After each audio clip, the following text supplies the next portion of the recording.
Spain கடற்கரையில் உலாவும் நீல நிற டிராகன்கள்.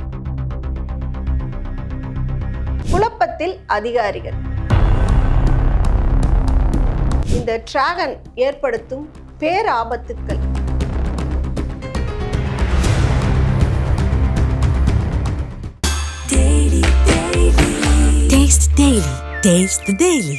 அறுவை சிகிச்சையில் கத்தை என்பது வரலாறு, ரோபோட்டிக் சர்ஜரி என்பது இன்றைய கூறு. தங்கம் புற்றுநோய் சிகிச்சை மையம், நாமக்கல் மற்றும் கான்பூர். உலகின் அழகிய கடற்கரை அப்படின்னு ஸ்பெயின் கடற்கரையை சொல்றோம். அதை சுத்தி பார்க்க, அதன் அழகை ரசிக்க உலகெங்கிலும் இருக்கும் பயணிகள் வந்துட்டு போயிட்டு இருக்காங்க ஸ்பெயினுக்கு. அப்படி இருக்கும் பொழுது ஸ்பெயின்ல எதிர்பாராத ஒரு சிக்கல் வந்திருக்கு. அதாவது ஸ்பெயின் கொடூரமான பாய்சன் கொண்ட கடல் வாழ் உயிரினமான ப்ளூ டிராகன் படையெடுத்திருப்பது தான் இந்த அச்சத்துக்கு காரணம். இங்கு பல சுற்றுலா தலங்கள் இதனால மூடி வைக்கப்பட்டிருக்கு. அபாயம் ஏற்பட்டிருக்கு. இதனால சுற்றுலாத்துறையை பாதிக்குது. அங்க தென்கிழக்கு பகுதியில் அமைந்துள்ள காட்டமார் டெல் செகுரா இந்த அழகான கடற்கரைகள் இந்த நீல டிராகன்கள் எனப்படும் இக்லாக்கஸ் அண்டார்டிகஸ் உயிரினங்கள் மொத்தமா திரண்டு இருக்கு. இந்த சிறிய பளபளக்கும் நீல கடல் நத்தைகள் ஆபத்து இல்லாதது போலதான் இருக்கும். ஆனா இவை கடிச்சா கடுமையான வலி, குமட்டல் மற்றும் அலர்ஜி ஏற்படும். இங்குள்ள காவல்துறையினரும் இதுபோல் உயிரினங்களை கண்டால் உடனே தெரிவிக்கணும், இது ஆபத்தை ஏற்படுத்தும் அப்படின்னு சொல்லியிருக்காங்க. இதனால கடலுக்கு யாரும் போக வேண்டாம் அப்படின்னும் எச்சரிக்கை விடுத்திருக்காங்க. இதை அங்குள்ள மேயரும் மக்களுக்கு எடுத்துரைக்கிறார். நீல டிராகன் கடல் நத்தை விஷம் கொண்டது என்பதால அதை யாரும் தொட வேண்டாம். கடற்கரையில் அவைகள் காணப்பட்டால் கையுறைகளுடன் கூட தொடக்கூடாது, கவனமா இருக்கும்படி பொதுமக்களுக்கு எச்சரிக்கை விடுத்திருக்கிறார் மேயர். ஒருவேளை இது எதிர்பாராத விதமா கடிச்சிருச்சுன்னா அலட்சியமா இருக்கக்கூடாது. உடனடியா கடித்த இடத்தில் உப்பு நீர் கொண்டு கழுவ வேண்டும். மருத்துவ உதவியை உடனடியா நாடணும்னு சொல்லியிருக்காங்க.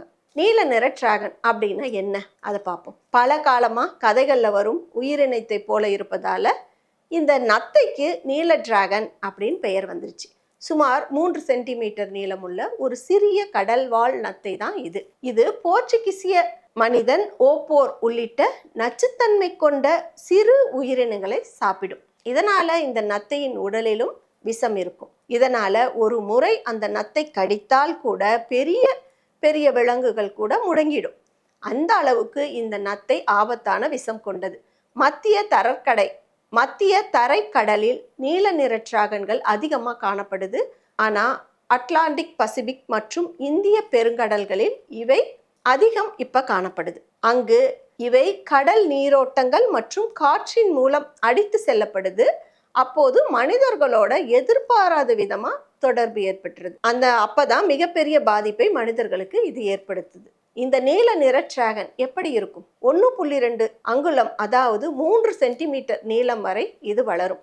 சிறிய கடல்வாழ் உயிரினம், கடல் நத்தை அப்படின்னு கூட இதை சொல்லலாம். கடல் விலங்கு அல்லது நீல தேவதை அப்படியெல்லாம் வேறு பெயர்ல இதை அழைக்கிறாங்க. 3 செட் அலங்கார ரெக்கைகள் இதுக்கு இருக்கு. இது ஒரு பொக்கமமினோ போல் தோற்றமளிக்கும். இதன் அழகு மற்றும் உலகியல் தோற்றம் அதன் வாழ்க்கை முறை பொருந்தது. நீல டிராகன் கடலில் மேற்பரப்பில் வாழுது.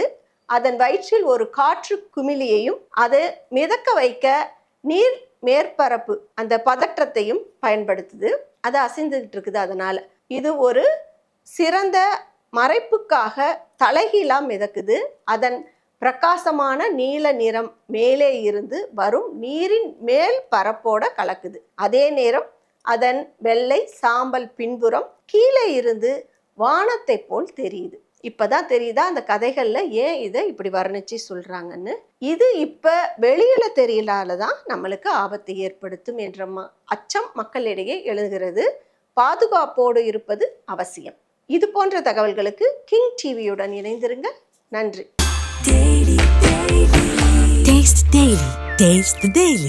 அறுவை சிகிச்சையில் கத்தை என்பது வரலாறு, ரோபோட்டிக் சர்ஜரி என்பது இன்றைய கூறு. தங்கம் புற்றுநோய் சிகிச்சை மையம், நாமக்கல் மற்றும் கான்பூர்.